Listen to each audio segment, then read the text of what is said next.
தேர்தல்ல நான் முற்றிலும் எதிர்பாராத ஒரு முடிவு. நான் புதிதாக கட்சி தொடங்கி இருக்கக்கூடிய தமிழக வெற்றிக் கழகம் அதிமுகவினுடைய வாக்குகளை பெரிய அளவிலேயும், திமுகவின் வாக்குகளை குறைந்த அளவிலேயும் தான் பிரிக்கும். அதனால அது திமுகவுக்கு ஒரு அட்வான்டேஜ் அப்படிங்கிற மாதிரியான ஒரு பார்வையில தான் நான் இருந்தேன். அந்த அணி, இந்த அணின்னுலாம் பார்க்கல. எல்லா அணியில இருந்தும் அள்ளிட்டு போயிருக்குது வாக்குகள் அப்படின்னு தான் தெரியுது. ஆ, சரி அப்படிதான் ஒரு கண்ணுக்கு தெரியாத ஒரு சக்தி இருந்திருக்கு. நமக்கு அது புலப்படவில்லை.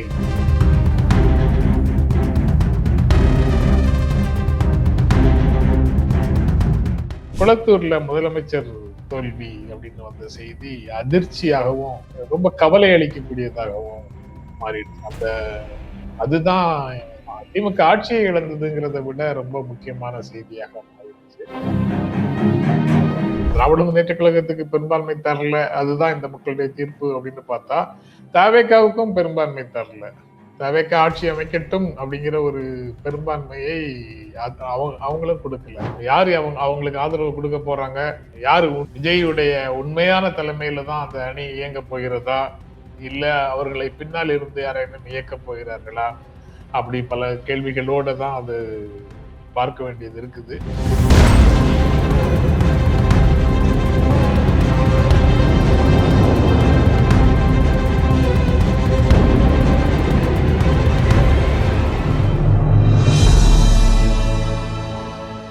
தமிழ் நியூஸ் நேர்களுக்கு அன்பு இன்றைய சிறப்பு நேர்காணலில் நம்மோடு இருந்திருப்பவர் மூத்த பத்திரிகையாளர், அரசியல் திறனாய்வாளர், மரியாதைக்குரிய ஜென்ராம் சார். சார் வணக்கம். வணக்கம் ஹக்கீம் சார். தமிழக மக்கள் அளித்திருக்கக்கூடிய ஒரு தீர்ப்பு, ஒரு யாருமே எதிர்பாராத ஒரு தீர்ப்பை அளித்திருக்கிறார்கள்.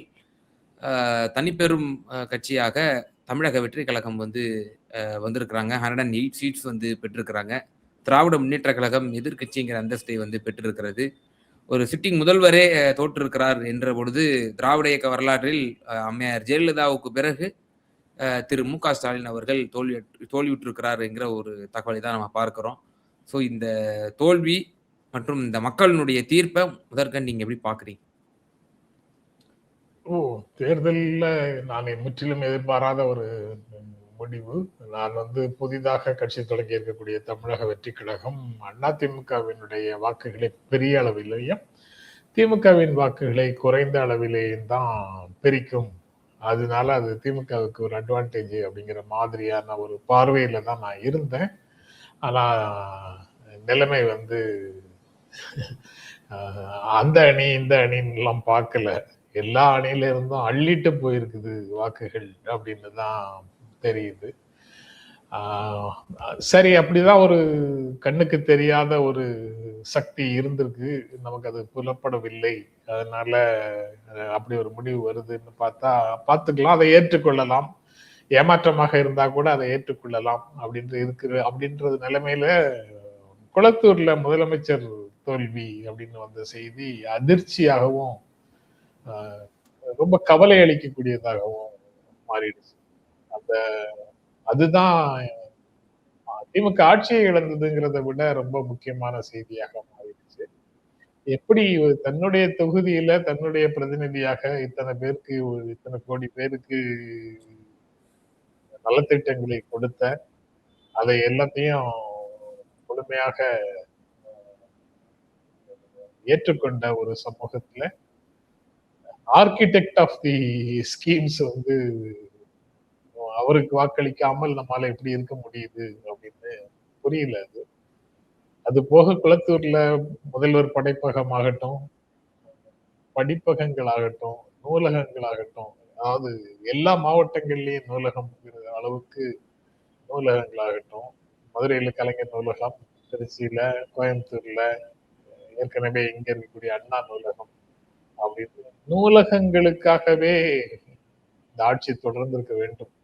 மற்ற எல்லாத்தையும் விட்டுட்டு நூலகங்களுக்காகவே, அறிவுசார் வளர்ச்சிக்காகவே தொடர்ந்து இருக்க வேண்டும். ஆனா மக்கள் அதை ஏற்றுக்கொள்ளவில்லை. அவங்களுக்கு வேறு ஏதோ தேவை இருக்குது. இந்த ஆட்சி மேல அவ்வளவு தூரம் அவங்களுக்கு ஒரு ஒவ்வாமை இருந்திருக்குது. அவங்க பார்க்கிறது திராவிட முன்னேற்ற கழகத்தின் ஆட்சி மீதான தீர்ப்பு அப்படின்னு இந்த தேர்தல் முடிவுகளை பார்க்கலாம். அது திராவிட முன்னேற்ற கழகத்திற்கு சாதகமான தீர்ப்பை மக்கள் வழங்கவில்லை. அவங்க விஜய்க்கு ஆதரவு தெரிவிச்சிருக்கிறாங்க. தமிழக வெற்றி கழகம் 108 இடங்களை பெற்றிருக்கிறது. ரைட்டு. ஆனா திராவிட முன்னேற்ற கழகத்துக்கு பெரும்பான்மை தரல, அதுதான் இந்த மக்களுடைய தீர்ப்பு அப்படின்னு பார்த்தா, தவேகாவுக்கும் பெரும்பான்மை தரல.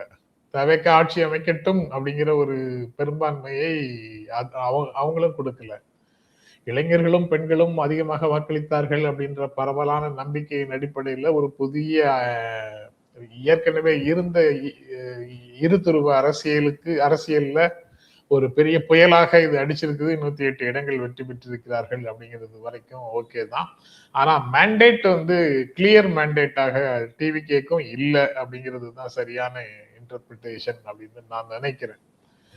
அது ஏதோ இந்த தோல்வியை திமுகவினுடைய இந்த தோல்வியை ஏற்றுக்கொள்ள முடியாததுனால அப்படி சொல்றேன் அப்படின்னு பொருள் இல்லை. தவேகா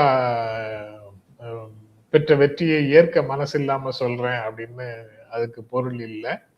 இந்த மேண்டேட்டை சரியாக இன்டர்பிரேட் பண்ணணும்னா சிங்கிள் லார்ஜஸ்ட் பார்ட்டியாக மட்டும்தான் வந்திருக்குது தவேகா. 115 இடங்கள் அது வாங்கி இருந்தாலும் 115 இடங்கள் தான் கிளியர் மேண்டேட் மக்களிடமிருந்து பெறவில்லை என்பதுதான் அதற்கு பொருள். இந்த தேர்தல் முறையில, இந்த அரசியல் களத்துல அதுதான் புரிந்து கொள்ளக்கூடிய ஒரு செய்தி.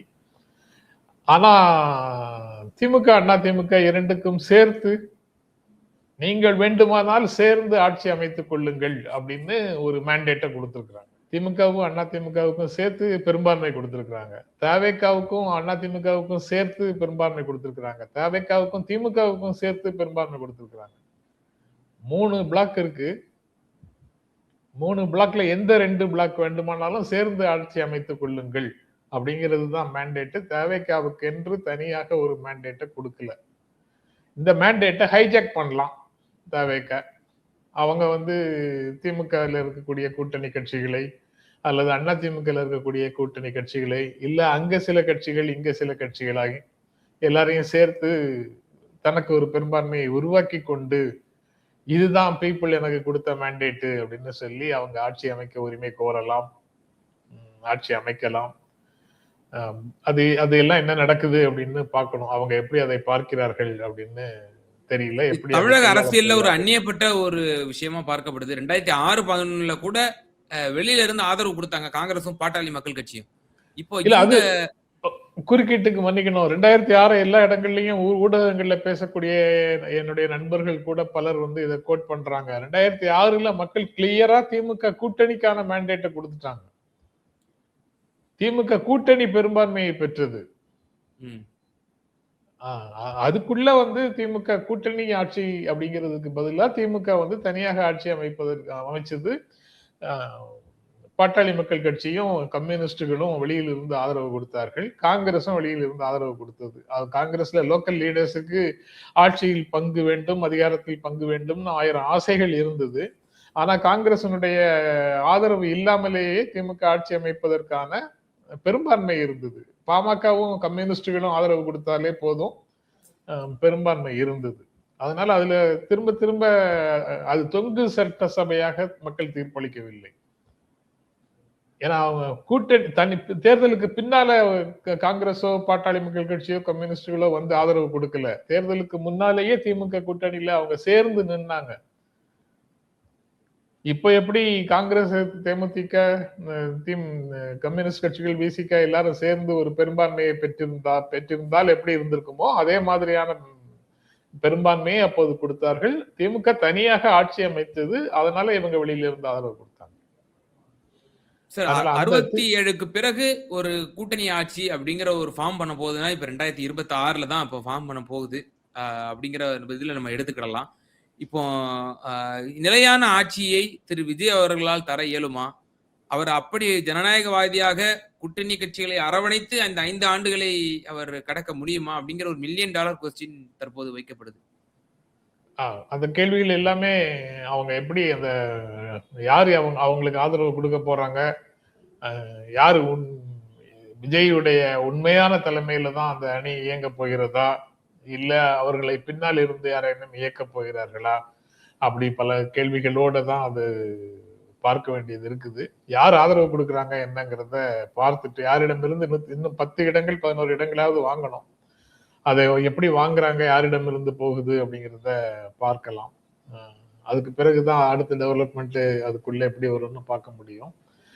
2 அணிகளும் திமுக அணியும் அதிமுக அணியும் தங்களுக்குள்ள வந்து ஒரு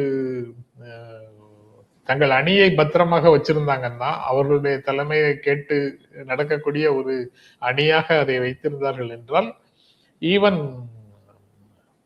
பதவி எல்லா உறுப்பினர்களும் பதவியேற்ற உடனே சபாநாயகர் தேர்தலிலேயே அதற்கான பிரச்சனைகள் வெளிப்பட்டு விடும். திமுகவில் இருந்து ஒரு சபாநாயகரை வேட்பாளரை போட்டு அதிமுக ஆதரிக்குதா, ஆதரித்தால் அவங்க 2 பேரும் என்ன முடிவு பண்றாங்களோ அதுதான், அவர் தான் சபாநாயகராக வருவாரு. இன்று இருக்கக்கூடிய நிலையில அது ரொம்ப ரொம்ப முக்கியம். அதாவது ஆட்சி அமைப்பதற்கு அவங்களுக்கு வாய்ப்பு கிடைச்சதுனாலே அதுக்கப்புறம் யாரேனும் ஒருவர் வந்து வாக் அவுட் பண்ணி பெரும்பான்மையை நிரூபிப்பதற்கு தவேகாவுக்கு உதவி செய்வாங்களா, இல்ல 2 பேரும் சேர்ந்து ஆட்சியை தோற்கடிக்கிறதுக்கு வாக்களிப்பார்களா அப்படிங்கிறதும் தெரியல. அது எல்லாமே திமுகவும் அதிமுகவும் தேர்தலில் தனிப்பெருங்கட்சியாக விஜய் வந்திருக்கிறாரு, தவேகா வந்திருக்குது. ஆனா இனி சட்டப்பேரவையில் நடக்கக்கூடிய விஷயங்களை தீர்மானிக்கக்கூடிய சக்தியாக திமுகவும் அதிமுகவும் சேர்ந்தே தான் இருக்குது. அவங்க என்ன செய்ய போறாங்கன்னு தெரியல. முதலமைச்சர் நேற்று ரொம்ப தெளிவாக எதிர்கட்சியாக செயல்படுவோம் அப்படின்னு டிக்ளேர் பண்ணிட்டாரு. தோல்விகளுக்கு பிறகும் நாங்க பீனிக்ஸ் பறவைகளாக எழுந்து வருவோம்னு எடப்பாடி பழனிசாமியும் சொல்லிட்டாரு. ரைட்டு. 1989 தேர்தலில் 196 இடங்கள் ராஜீவ்காந்திக்கு கிடைச்சது. 84 to 89 400 இடங்களுக்கு மேற்பட்ட 414 இடங்கள்ல வெற்றி பெற்று மிக பெரும்பான்மையோடு ஆட்சி அமைச்சாரு ராஜீவ்காந்தி. அதற்கு பிறகு 89ல 194 இடங்கள் கிடைச்சது, 195 இடங்கள் கிடைச்சது. அவர் வந்து எங்க ஆட்சி மீதான தீர்ப்பு தான் இந்த தேர்தல், எங்களுக்கு பெரும்பான்மை கொடுக்கல, அதனால நாங்க எதிர்கட்சியில அமர்வோம் அப்படின்னு சொல்லிட்டாரு. கிட்டத்தட்ட அதே மாதிரியான ஒரு ஜனநாயக பண்பை இந்த நிமிடத்துல மு.க. ஸ்டாலினும் எடப்பாடி பழனிசாமிக்கும் அவங்க 2 பேரும் சொல்லி இருக்கிற மாதிரி தான் தெரியுது. ஏன்னா மக்கள் வந்து ஒரு வேகத்துல தனிப்பெருங்கட்சியாக அவங்களுக்கு வாய்ப்பு கொடுத்திருக்காங்க, அவங்க இருக்கட்டும், அவங்க போய் என்ன செய்யறாங்கன்னு பார்ப்போம் அப்படின்னு இவங்க 2 பேரும் கொஞ்சம் அமைதியாக ஒதுங்கி நிற்கிறாங்கன்னு தான் நினைக்கிறேன். அல்லது எடப்பாடி பழனிசாமி திரும்ப ஒரு நெகோசியேஷனை விஜயோடு மேற்கொண்டு ஒரு ஆட்சி அமைக்கிறதுக்கான வாய்ப்பு, கூட்டணி ஆட்சிக்கான வாய்ப்புக்கு போறாரா என்னங்கிறது தெரியல. பல காம்பினேஷன்ல எப்படி வேண்டுமானாலும் இது நடக்கலாம். 2 கூட்டணியில இருந்து ஆட்களை கொண்டு வந்து பெரும்பான்மையை உறுதி செய்து கொள்வதற்கு விஜய் முயலலாம். இல்ல இந்த தேவைக்கா மட்டுமே ஆட்சி செய்யும், அவர் ஆட்சி நீடிப்பதற்கு நேரடியாக அல்லது மறைமுகமாக அதிமுகவும் திமுகவும் உதவி செய்யும் அப்படிங்கிற நிலையில எப்போ நெருக்கடி வருதோ அப்போ அவங்க பாய்காட் பண்ணிடுவாங்க. இருக்கிற உறுப்பினர்கள்ல பெரும்பான்மையை நிரூபிச்சுட்டு தேவைக்கா ஆட்சி தொடரும். எப்போ வேணுமோ அப்ப கவுக்கணும்னா கவுத்துக்கலாம் அப்படின்னு ஒரு அனுமதிக்கிறாங்களா அப்படிங்கிறதும் தெரியல. என்ன ஸ்ட்ராட்டஜி 3 அணிகள்லையுமே அவங்களுடைய ஸ்ட்ராட்டஜி என்ன எடுக்க போறாங்கிறது தெரியல. அடுத்து வரும் நாட்கள்ல எல்லா விஷயங்களும் பரபரப்பாக இருக்கும் அப்படின்னு தான் நினைக்கிறேன். இனிஷியலா திமுகவும் அதிமுகவும் விஜய் பெரும்பான்மையை நிரூபிக்கட்டும் அப்படின்னு சொல்லி ஒதுங்கி இருப்பது போலதான் தெரியுது. ஓகே சார், இப்போ இந்த தேர்தல் முடிவுகளின் மூலமாக நமக்கு உணர்த்தக்கூடிய செய்தி என்ன? இப்போ 67ல இருந்து இரு திராவிட கட்சிகளுடைய ஆதிக்கம் தான் தமிழ்நாட்டில் தொடர்ந்து இருந்து கொண்டு வருது. மாறி மாறி ஆட்சி செய்து கொண்டிருந்தார்கள். அந்த பைபோலார் பாலிடிக்ஸ் இந்த தேர்தல் மூலியமாக வந்து தகர்த்தெறியப்பட்டிருக்கிறதா? இரு திராவிட கட்சிகளும் மக்கள் வந்து புறக்கணித்து விட்டார்கள் அப்படிங்கிற மாதிரியான ஒரு கருத்து இப்போ முன்வைக்கப்படுது. அப்படிதான் நீங்க பாக்குறீங்க? ஒரு வகையில அந்த மாதிரி பார்க்கலாம். ஆனா இன்னொரு வகையில அவங்க 2 பேருக்கும் தான் பெரும்பான்மை கொடுத்திருக்காங்க அப்படிங்கும் போது அப்படி சொல்லிட முடியுமா அப்படிங்கிற கேள்வியும் வருது. இன்னொரு முதன்மையான இடத்துக்கு இந்த 2 திமுக அதிமுக இல்லாம ஒரு கட்சி வந்திருக்குங்கிறது உண்மைதான். அதனால இப்படி ஒரு இமேஜ் வருதுங்கிறதும் உண்மைதான். ஆனால் அவன் திமுக அண்ணா திமுக இரண்டும் சேர்ந்து நின்றால் அவர்களுக்கு தானே பெரும்பான்மை இருக்கு. அதுதானே இந்த இந்த மேண்டேட்டை இன்டர்பிரேட் பண்ணுனா அப்படியே இன்டர்பிரேட் பண்ணலாம் தானே. நீங்க முதல்ல அரவிந்த் கெஜ்ரிவால் வரும்போது அந்த மாதிரி ஒரு சிக்கல் இருந்ததுன்னு நினைக்கிறேன். அரவிந்த் கெஜ்ரிவால், காங்கிரஸ், பிஜேபி மூணும் சேர்ந்து யாருக்குமே பெரும்பான்மை கிடைக்கல. யாரோ ஒருவரோட சேர்ந்து தான் ஆட்சி அமைக்க வேண்டிய சூழல் வந்தது. அரவிந்த் கெஜ்ரிவால் திரும்ப தேர்தலுக்கு போவதற்கான முயற்சியில மேற்கொண்டாரு. அவங்க 3 பேருக்குள்ள யாருமே யாருக்கும் ஆதரவு கொடுக்கல அப்படின்னு ஒரு நெருக்கடியில திரும்ப தேர்தலுக்கு போற மாதிரி வந்தது. அந்த மாதிரி ஒரு சூழல் வந்தாலும் வரலாம். இப்ப யாருமே அந்த மாதிரி ஒருவருக்கு ஒருவர் ஆதரவு கொடுக்கல, இந்த கூட்டணிக்குள்ளே இருந்தும் எந்த கட்சிகளும் விலகி போய் விஜய்க்கு ஆதரவு கொடுக்கல அப்படிங்கிற மாதிரி நிலைமை வந்தா என்ன ஆகும்? நீங்க சட்டப்பேரவையை கொஞ்சம் சஸ்பெண்ட் பண்ணிட்டு அல்லது பிரசிடென்ட் ரூல் கொண்டு வருவாங்க. அப்படி என்றால் நேரடியாக அமித்ஷாவின் ஆட்சி அப்படிங்கிறது நடக்கும். திமுகவின் ஆட்சி வராம வேற எந்த ஆட்சி வந்தாலும் அது நேரடியாகவோ மறைமுகமாகவோ பாஜகவின் ஆட்சி தான் அப்படின்னு கடந்த காலங்களில் நாம கரடியாக கத்தியது எல்லாம் படிப்படியாக நடக்க போகுது அப்படிங்கிற மாதிரி தெரியுது. சார், இப்போ தமிழக வெற்றி கழகம் ஆட்சி அமைத்தால், இப்போ விஜய் அவர்கள் முதல்வர் ஆனால், இப்போ நேரடியாகவோ அல்லது மறைமுகமாகவோ பாஜகவினுடைய இந்த கோர பிடி தமிழகத்திற்கு பிடித்துவிடும் அப்படிங்கிற ஒரு அச்ச உணர்வு உங்களுக்கு அதீதமா இருக்கா சார்? ஆமா, அது தேர்தலுக்கு முன்னாலேயே இருந்தது. திமுக கூட்டணி அல்லாமல் வேற எந்த கூட்டணி வெற்றி பெற்றாலும் அது நேரடியாகவோ மறைமுகமாகவோ பாரதிய ஜனதா கட்சியினுடைய செல்வாக்குக்கு உட்பட்ட ஆட்சியாகத்தான் இருக்கும் அப்படின்னு ஒரு எண்ணம் இருந்தது. நான் அதை பல இடங்கள்லயும் என்னுடைய கருத்தாக பேசியிருக்கிறேன். இப்போ இந்த மேண்டேட்டும் அதற்கு தான் வழிவகுக்குது. திமுகவுக்கு பெரும்பான்மை கொடுக்கல அல்லது அண்ணா திமுகவுக்கு பெரும்பான்மை கொடுக்கலன்னா, அல்லது டிவிகேக்கே பெரும்பான்மை கொடுத்திருந்தா கூட அது வேற விஷயம். ஆனா டிவிகேக்கும் பெரும்பான்மை கொடுக்கல மக்கள். எல்லாரையுமே ஒரு செக் அண்ட் பேலன்ஸ்ல வச்சிருக்கிறாங்க. அதனால அது எப்படி வரும் அப்படின்னு பார்க்கணும். அதுல இப்படி ஒரு நிலைமை வந்ததுன்னா அதிகாரம் யாரிடம் இருக்கிறதோ அந்த அதிகாரத்தை வச்சு அவங்களே இந்த சூழலை தங்களுக்கு சாதகமாக பயன்படுத்திக் கொள்வார்கள்ங்கிறது தான் யதார்த்தம். மேண்டேட் தமிழ்நாடு மக்களுடைய தீர்ப்பு அதை நோக்கி தான் போகுது. நிச்சயமா சார், உங்களோட நேரத்தை பயந்தமைக்கு நன்றி. நன்றி ஐக்கியம்.